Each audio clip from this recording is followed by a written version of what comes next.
Instructions. You will hear a number of different recordings, and you will have to answer questions on what you hear. There will be time for you to read the instructions and questions, and you will have a chance to check your work. All the recordings will be played once only. The test is in 4 sections. Write all of your answers in the listening question booklet. At the end of the real test, you will be given 10 minutes to transfer your answers to an answer sheet. Now turn to Section 1. You'll hear a woman phoning the local council about an abandoned vehicle. First, you have some time to look at questions 1 to 6.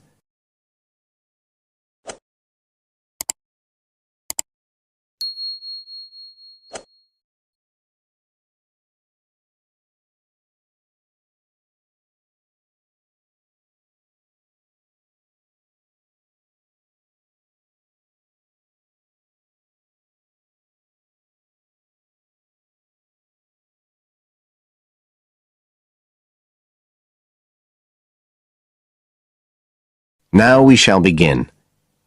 You should answer the questions as you listen, because you will not hear the recording a second time. Listen carefully and answer questions 1 to 6.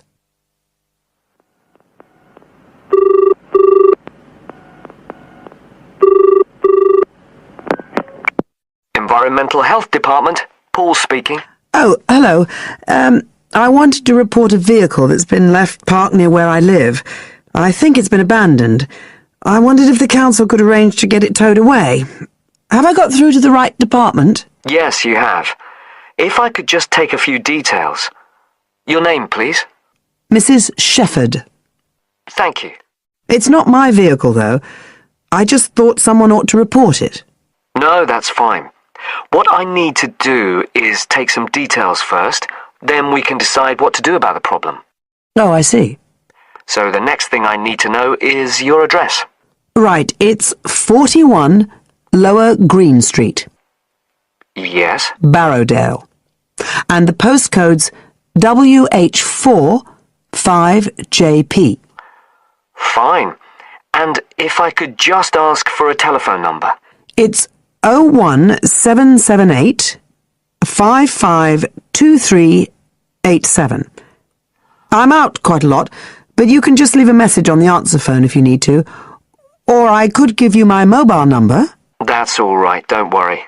Now, could you tell me a little more about this vehicle? You say it's been abandoned. Well, it certainly looks like it. Can you give me an idea of where it is?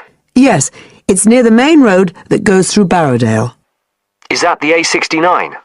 Yes, that's right. Now, there's the primary school just towards the end of the village, and then next to that, next to the children's playground, there's a field, and it's in there. Oh. I wonder how it got in there. Well, there's a gate to allow farm machinery in and out. I thought something ought to be done about it. The children from the school might start playing in the vehicle and lock themselves in or something. Yes, you were quite right to report it. And what type of vehicle are we talking about here? It's a van, actually. You know, the sort with just a couple of little windows at the back. Right. You don't happen to know the make and model, do you? Oh, yes. I went and had a look and got all the details. I thought you might need them. I'm surprised the school hasn't contacted you about it. Anyway, I wrote the details down. Right. It's a Catala, and the model's a Flyer 2000. Is that Flyer? That's right. Very good. And the colour? Well, it's not all that easy to see because it's absolutely filthy. And actually, it looks as if it's had a paint job at some stage.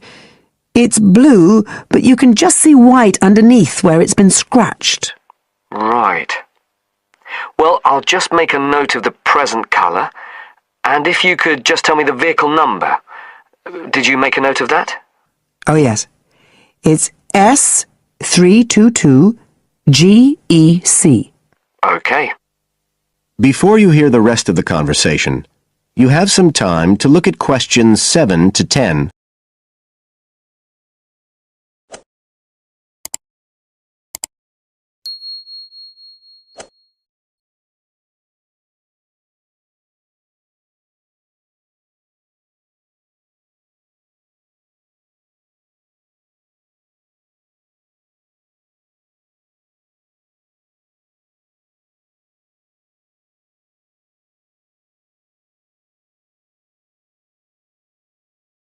Now listen and answer questions 7 to 10. And it sounds as if the general condition of the vehicle isn't too good, from what you say. No, it's pretty poor. It wouldn't be drivable. It's got a flat tire and there's a crack in the windscreen. I reckon someone just wanted to get rid of it. That's usually the way. It's been there for nearly a week. No, it must be 8 days. I remember it was a Sunday morning when I noticed it. It wasn't there the day before. I walk past it most days on the way to the shops. I'd have thought the school would have reported it. Does the field actually belong to the school? No, it's part of Hill Farm Estate. Right. I'll just make a note of that. And I don't suppose you have any information about who might own the vehicle? No, I've no idea. So what will you do now?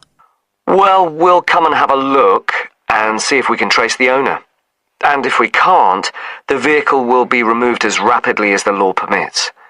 It could be anything up to 20 days. One thing I should say, I'm quite sure this doesn't belong to anyone round here. I'd definitely recognize it if it was from someone who lived here. So you don't think it was anyone local? Right. I'd say at a guess we're looking at a stolen vehicle here. I did wonder if it might have been. You hear such a lot about car thieves nowadays. Well, we certainly will be looking into that possibility. Anyway, thank you for contacting us, Mrs. Shefford, and we'll keep you informed of what happens. Right. Thank you very much. Goodbye. Goodbye. That is the end of part 1. You now have half a minute to check your answers.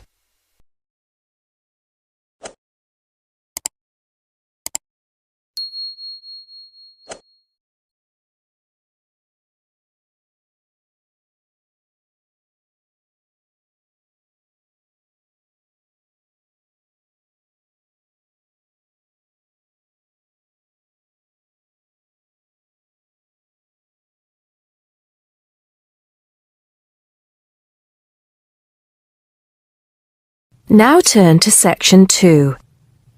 Section 2. You'll hear someone talking to a group of university students. First, you have some time to look at questions 11 to 17.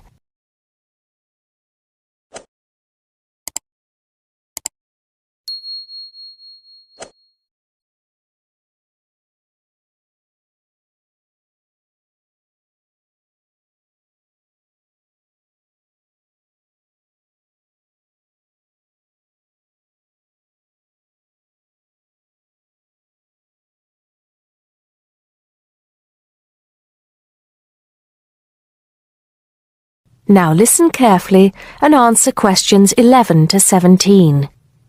Good morning, everybody, and welcome to Upton University. I hope you are settling in and beginning to find your way around. I know how confusing it can be when you start life at university, and that's why we have Freshers Week to help you find your feet. Before I go any further, I should perhaps introduce myself. My name is Sally Jackson, and I am the Secretary of the Students' Union, which has organized this week of events for you. You will usually find me in the office on the first floor of this building when I'm not attending lectures. Anyway, down to business. Of course, there are a few things that you are obliged to get done during your first week here. But once you've opened a bank account, if you haven't got one already, seen your director of studies to discuss which courses you are going to take, and signed up with a doctor, there will be plenty of time left to enjoy the events we have arranged for the week. And have we got a lot lined up for you? Throughout the week from Monday to Friday, every morning starting at 10 a.m., there will be orientation and welfare events. These will include tours of the campus, which, as you have probably noticed, is the size of a small town with 9,000 residential students, as well as sessions on developing study skills. We also have tours of Upton itself arranged for you, with a bus leaving from outside this building every afternoon at 5 o'clock. There are a number of interesting things to do and see in and around Upton, so you can expect visits to the castle and museum as well as the popular Ghost Walk. You'll need to sign up for this one, as numbers are limited. Just put your name on the list on the notice board in the entrance lobby. An important event is scheduled for Monday, that's the day after tomorrow, when we will be holding the academic fair. This is an opportunity for you to speak to students and academic staff about the courses that are on offer. The academic fair starts at 1 o'clock, by the way. There are a couple of other fairs that I think will interest you. First of all, we have the Societies Fair on Tuesday the 16th, which I think is an absolute must. You might not believe it, but the university has over 150 societies and sports clubs you can sign up for, so you are sure to find something of interest to you. That also starts at 1 o'clock, and it will be here in the Union Building. Also in this building is the Trade Fair on Wednesday from 2 until 5 in the afternoon. This one might sound a bit strange because you will find a load of banks and other businesses here trying to get your custom. You will find plenty of bargains and, best of all, a lot of the businesses give away stuff for free. Before you hear the rest of the talk, you have some time to look at questions 18 to 20.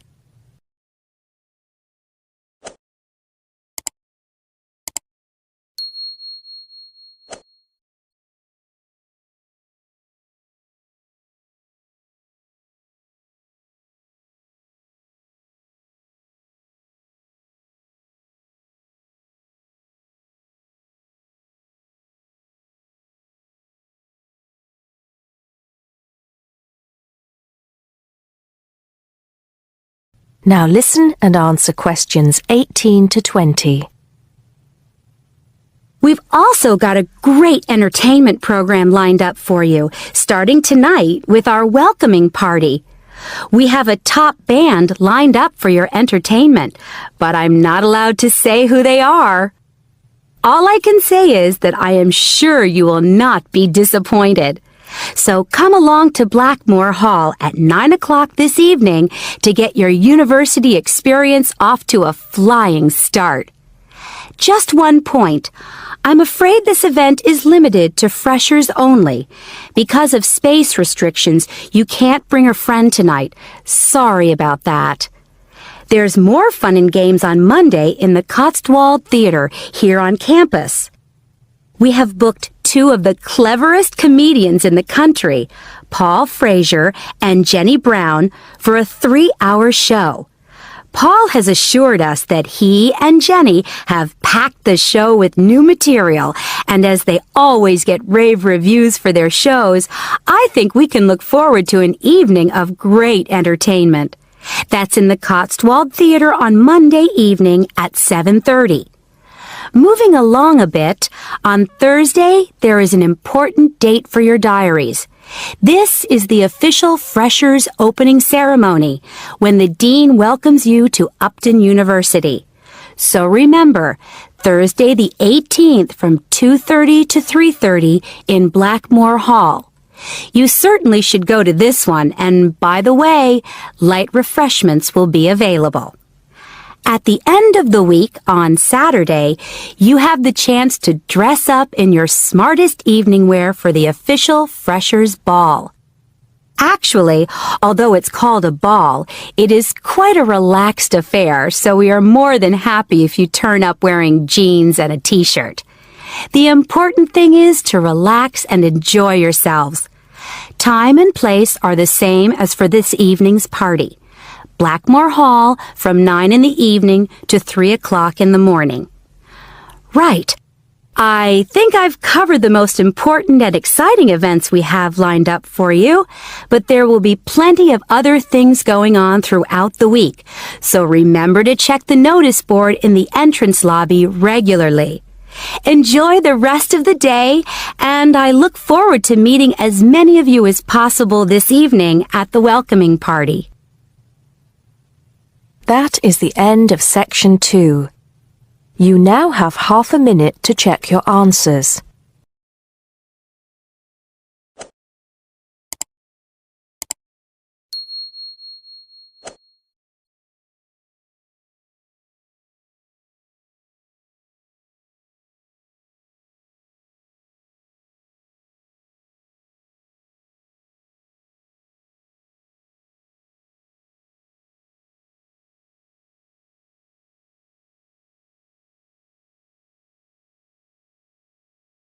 Now turns to Part 3. Part 3. You'll hear a woman calling Laverton Arts Centre for some information. First, you have some time to look at questions 21 to 26.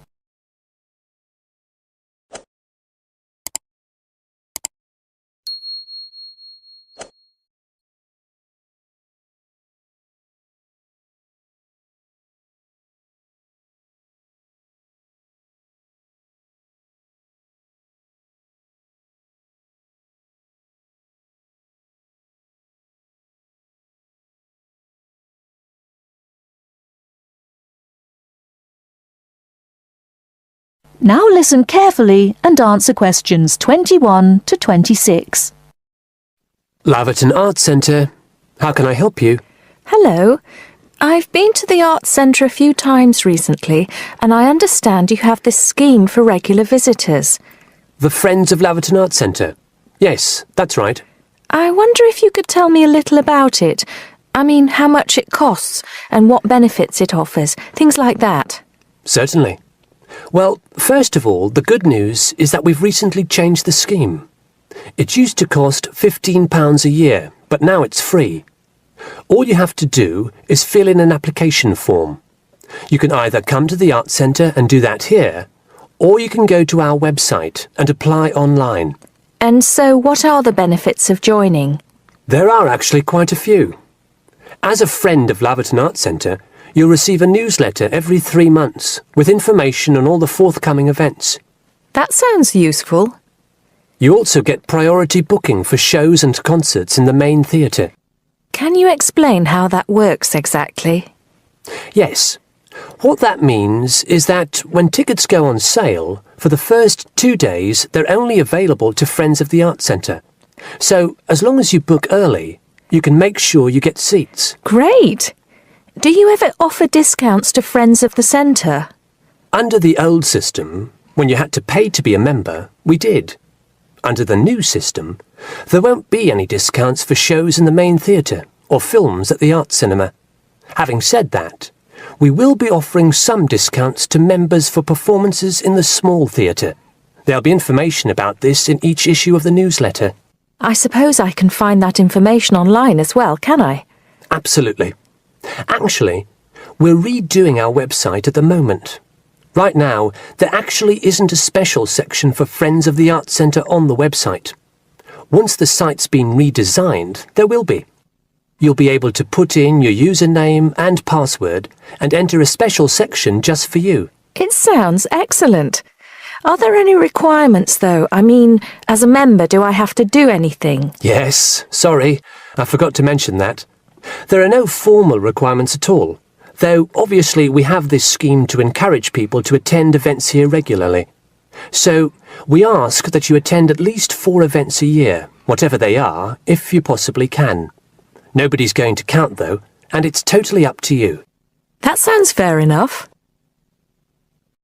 Before you hear the rest of the talk, you have some time to look at questions 27 to 30.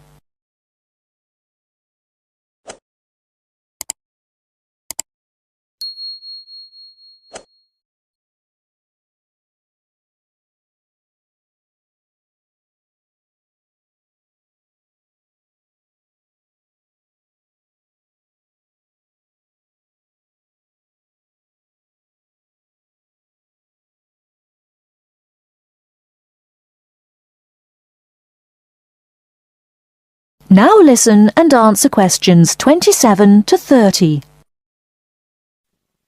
While you're here, we're actually conducting a short survey of people who phone up the Arts Centre.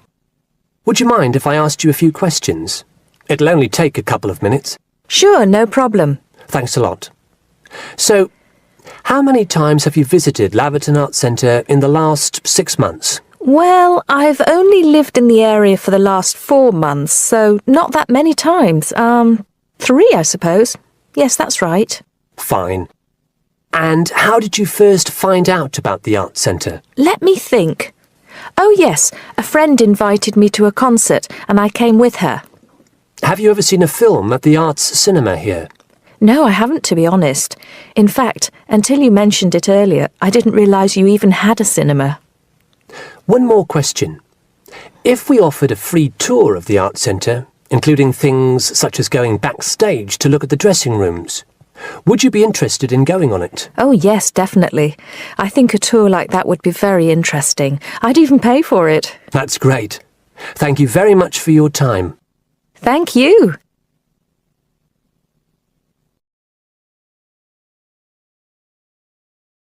That is the end of part 3. You now have half a minute to check your answers.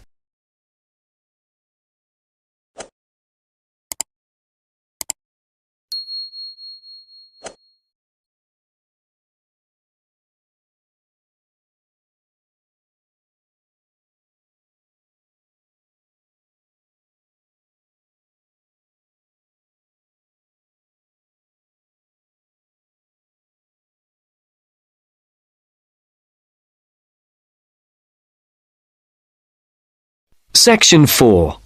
You are going to hear a talk on the writer Charles Dickens, given by a university lecturer to a group of students.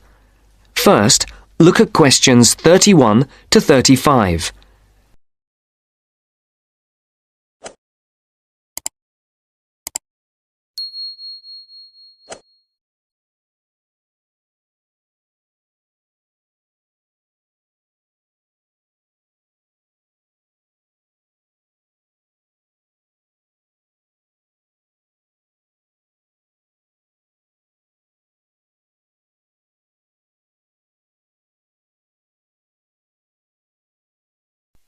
As you listen to the first part of the talk, tick the appropriate box for questions 31 to 35. Good morning. My name is Professor Sarah Lennon, and I'm here today to talk to you about the works of one of the greatest writers in the English language, Charles Dickens. He wrote many books, and if we bear in mind that there are over 2,000 characters in his stories, we can get an idea of the complexity of his work. I've selected one novel from your reading list that I would like to talk about to illustrate his genius, namely Dombey and Son. But before we look at this work in earnest, I thought it might be a good idea to have a quick look at his life, and also at a few of the major events that happened during his lifetime, so that we can try to put his writing into perspective. Dickens was born on the 7th of February 1812, at the time when his father was working in Portsmouth Dockyard. His father was transferred to London in 1814. To help give us a picture of the time Dickens was born into, it's worth noting that in 1814, when Dickens was 2, the first efficient steam locomotive was constructed in Newcastle upon Tyne. Then, in 1817, the year that Queen Victoria was born and Waterloo Bridge in London was opened, the Dickens family moved away from London. And to give Dickens' life a literary perspective, in the following year, works by other famous English writers were published: Jane Austen's Northanger Abbey and Persuasion, Mary Shelley's Frankenstein, and Scott's The Heart of Midlothian. When Dickens was almost 10, his family circumstances changed, and in 1822 the family moved back to London. In 1824, John Dickens was arrested for debt and imprisoned in the Marshalsea near London Bridge in London. This event had a profound effect on Dickens' writing. From 1827 Charles Dickens had various jobs as solicitor's clerk, freelance reporter, and newspaper reporter. Before the speaker continues the talk, look at questions 36 to 40.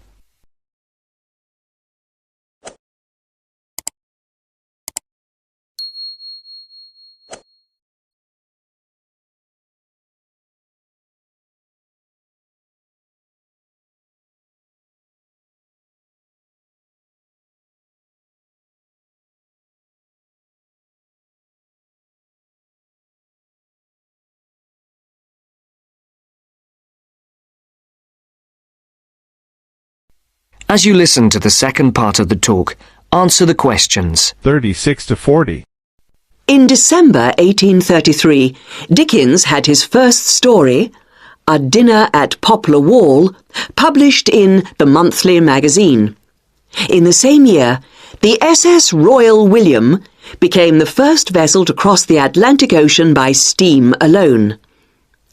In 1836, two important events happened. Dickens published the first series of sketches by Boz, and the publishers, Chapman and Hall, suggested his first novel, The Pickwick Papers. In April of the same year, the second major event took place. Dickens married Catherine Hogarth. And in 1837, the year that Queen Victoria became Queen of England, and Samuel B. Morse developed telegraph, the novel Oliver Twist began publication in Bentley's Miscellany in 24 monthly instalments. You may not be aware that serialization like this was common in Dickens' time. In the subsequent year, that is in 1838, the serialization of Nicholas Nickleby started and appeared in 20 instalments. Dickens' novel The Old Curiosity Shop began serialization in 1840. This was the year the first postage stamp, the penny post, was brought in by Rowland Hill, and the year the first bicycle was produced. The next major publication for Dickens was in 1842, when the first part of Martin Chuzzlewit appeared, and in 1848, Dombey and Son was published. Now, do you have any questions before we go on to look at this work in some depth? No? That's the end of section 4. You now have half a minute to check your answers.